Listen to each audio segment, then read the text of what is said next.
Well, hey, welcome back to Almost Above Average. You know what I figured we'd do today is a little solo video. I've been following this creator on Substack for a while now, and I really like his take. It's different than mine, so I want to share that with you. This creator's name is Anthony Christian. I just want to go through his latest um, publication. This was posted August 4th. That was yesterday. So, the Monday Narrative Brief. Why We Keep Losing by Anthony Christian. Narrative Disparity. Why We Keep Losing. House Democrats. Republican Marilyn Strickland explaining Republicans breaking their promises to lower costs with the big ugly law. Here's a tweet from the House GOP.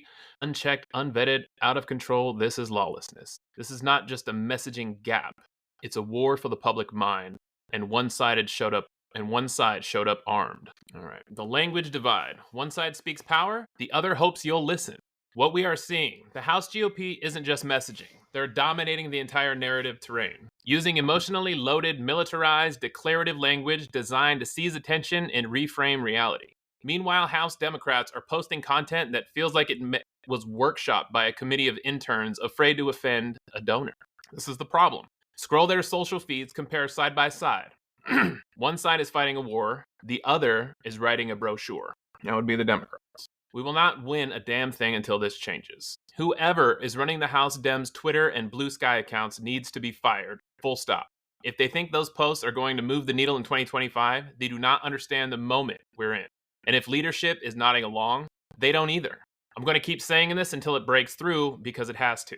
The truth, they won't change. Not in time. They'll lose again in 2026. The only question is, who survives the collapse? The ones who understand this moment, who see the battlefield, will take this message and run with it.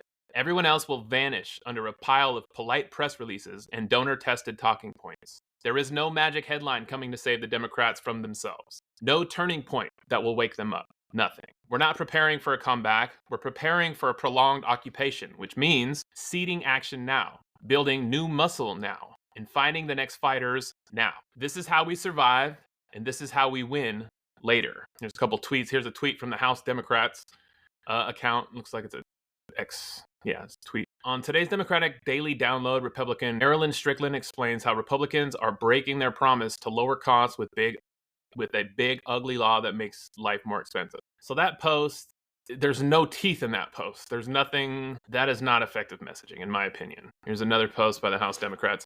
Cutting Medicaid isn't just bad for public health. It hurts the whole economy. On today's Democratic Daily Download, Republican Mila Sky's Blue Sky explains how Medicaid cuts will cause hospitals to close and people to lose their jobs. Okay, giving information. We're not in an environment to be giving information in the hopes that you're going to change people's minds. We are not fighting a fair fight as far as the MAGA sphere is concerned. They're not fighting fair. That messaging, I don't know who that's for. I'm a Democrat. I don't care about that post. I don't know anyone who would. We are talking about Epstein right now. We're talking about government corruption. We're talking about a whole slew of governmental corruption. Our Fox News is basically our government at this point. So, yeah, I agree with that. The Democrats, they got to get better at messaging. They got to start cutting deep. They got to start taking shots. It looks like Governor Newsom has been out there, and his tweets have been pretty sharp and poignant. And I like the way he's messaging lately. These are examples of the opposition, House Democrats in the last 48 hours. Republican Amelia Skies explains how Medicaid cuts will cause hospitals to close. Passive, cautious, academic. No punch. That's what I was just saying. No villain, no urgency, no stakes. Republican Norcross, or Representative Norcross, explains how the Republicans are holding workers back. Holding back is a toddler phrase. Say sabotaging wages. Blocking raises, keeping Americans poor. Representative Strickland explains how the Republicans are breaking their promise. Breaking their promise is wedding language. Say, lied, betrayed, sold you out. These are quiet, technical clips with no forward-facing energy. You cannot out-administer fascism. It will not work and continue doing the same shit. You've always done will get you the same results. Here's some messaging from the House GOP on social media. California.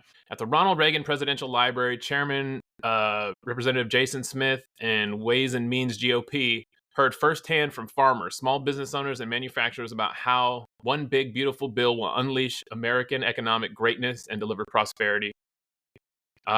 Representative Roger Williams, the big, beautiful bill is the most pro-family and pro-worker legislation ever crafted and signed into law. at POTUS and at the House GOP are fulfilling the mandate given by the American people to restore economic prosperity, support small businesses, secure our border, and unleash America. See, they're just lying, but they're doing it in unison. At least they're lying and they all are sticking to the message. I'm not supporting the GOP. I'm just saying, at least their messaging is on board with each other. The U.S. Border Patrol apprehensions at the southwest border hit a new record low last month. See, that's punchy. The historic Biden-Harris border crisis is now a thing of the past. All we needed was a new administration to enforce the law. All we needed was a new administration to enforce the law. The Biden-Harris border crisis is now a thing of the past. Unleash economic greatness. Most pro-family and pro-worker legislation ever signed into law.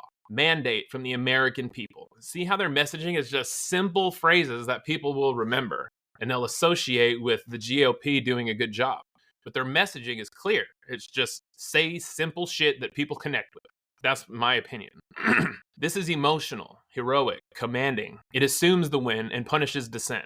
These lies are what you are up against if you think for a second that posting the shit you've been posting is going to move the needle. You are mistaken. You don't know better and your teams don't know any better. I need to be crystal clear about that. Whomever you have running marketing should be fired immediately because they don't get this moment, and to think they will suddenly rise is asinine. We are 8 months in to the first American regime in history, and you're still playing like it's fucking 2012. The core difference? GOP language and Democratic language. Mandate from the people. Democratic daily download. Unleash prosperity. Explains how. Biden failed you. Could cause problems. Biden failed you. Holding them back. Most pro-worker ever. Fighting for. The difference in the narrative tone between the two sides is massive and strategic. House Republicans, every post is framed as a win for the people. They're enforcing law, restoring prosperity, unleashing greatness. Messaging discipline for the GOP, they repeat phrases like the big beautiful bill, restore prosperity, border secured, mandate from the American people, all talking points. Emotional weight, words like crisis, lawlessness, felon, mandate, and unleash carry a lot of force. And visuals, smiling Trump, working class settings, American flags, and industrial backdrops sell a vision of strength and productivity. In the House Democrats, seriously, what the fuck is happening here? Who is coming up with this shit? The sad part about this is you have to be the same people running strategy from 2019, but you need a wartime strategist who specializes in fighting propaganda. Get your heads out. Here's the framing from the House Democrats. Reactive, focused on harms and warnings. Cuts will hurt. Prices are going up. Democracy is at stake. And the tone is defensive, institutional, and overly polished. The narrative fragmentation, there's no unifying name or label for what they're opposing or proposing.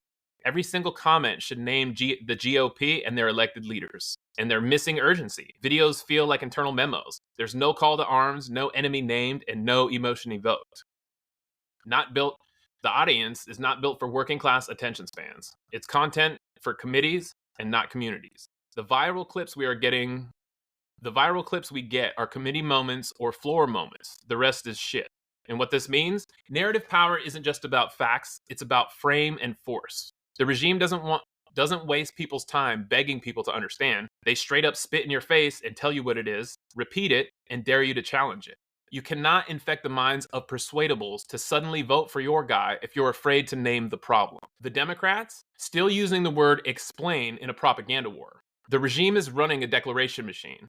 The opposition is running a book club.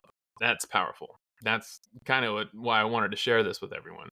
But if you made it this far, please hit subscribe and let me know what you think in the comments. I really like this guy's take. His name is Anthony Christian. You can find him on Substack. I will link it in the show notes. But I liked his opinion, and I thought it was important to share with the almost above average crew. All right, section 2, the silence strategy. No one is coming, and that's a damn problem. Some context. Over the last 72 hours, the regime has been everywhere. TV hits, social media blasts, event tours, and message discipline like clockwork.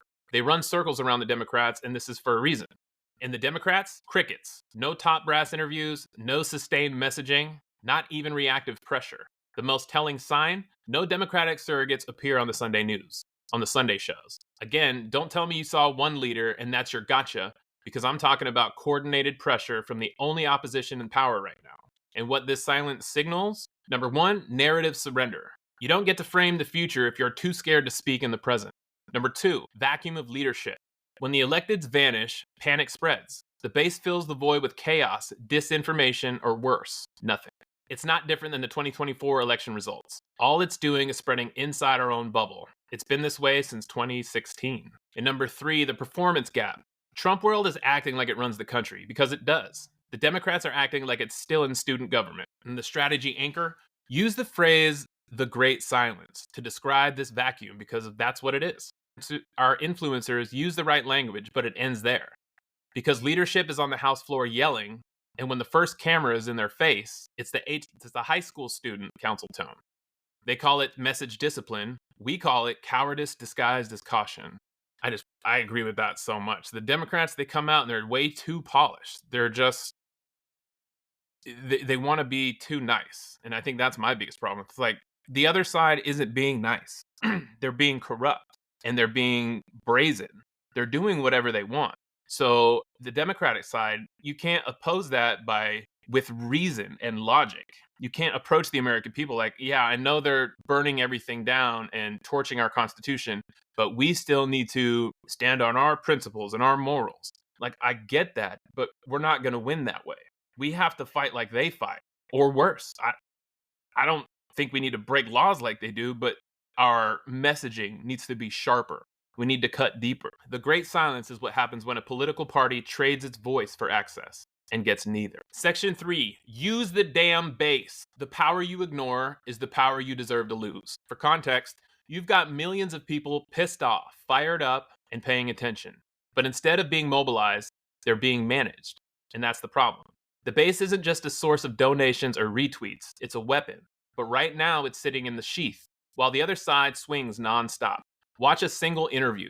Scroll a single post. This isn't how you fight a propaganda war in a media ecosystem built for headlines. You don't react to the narrative, you become it. You make the headline by acting as one.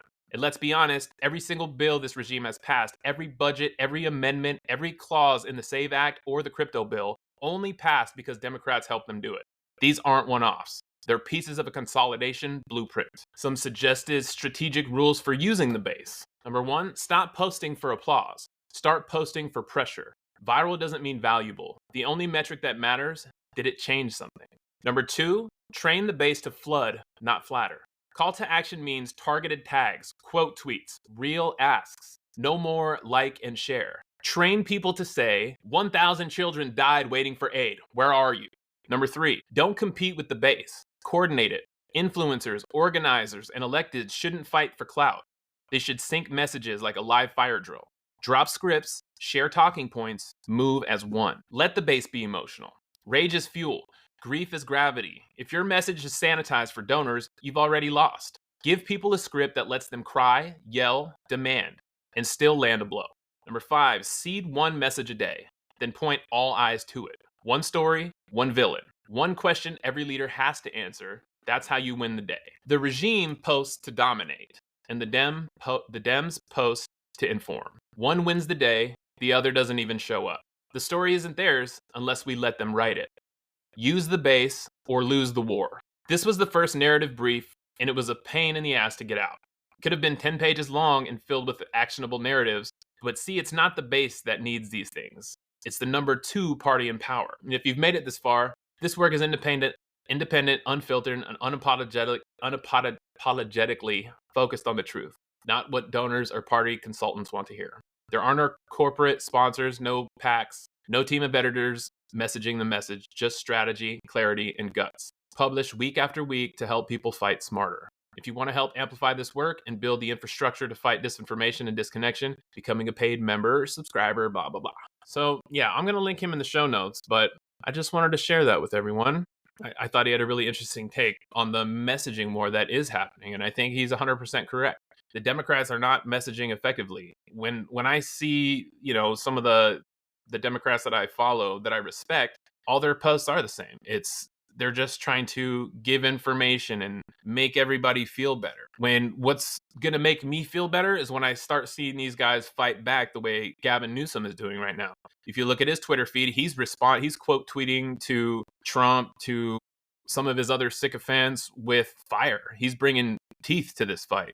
And I think that's the way the Democrats are going to have to enter this war. They're not fighting right now. They're just being beat down by the GOP messaging machine and Fox News. So anyway, I appreciate if you made it this far in the video. My name is Chris McIntyre, and this is the Almost Above Average podcast. Normally, I have Jonathan Travis in here with me, but I was just reading this article, and it motivated me and it inspired me, so I wanted to bring it to you guys. Let me know what you guys think in the comments.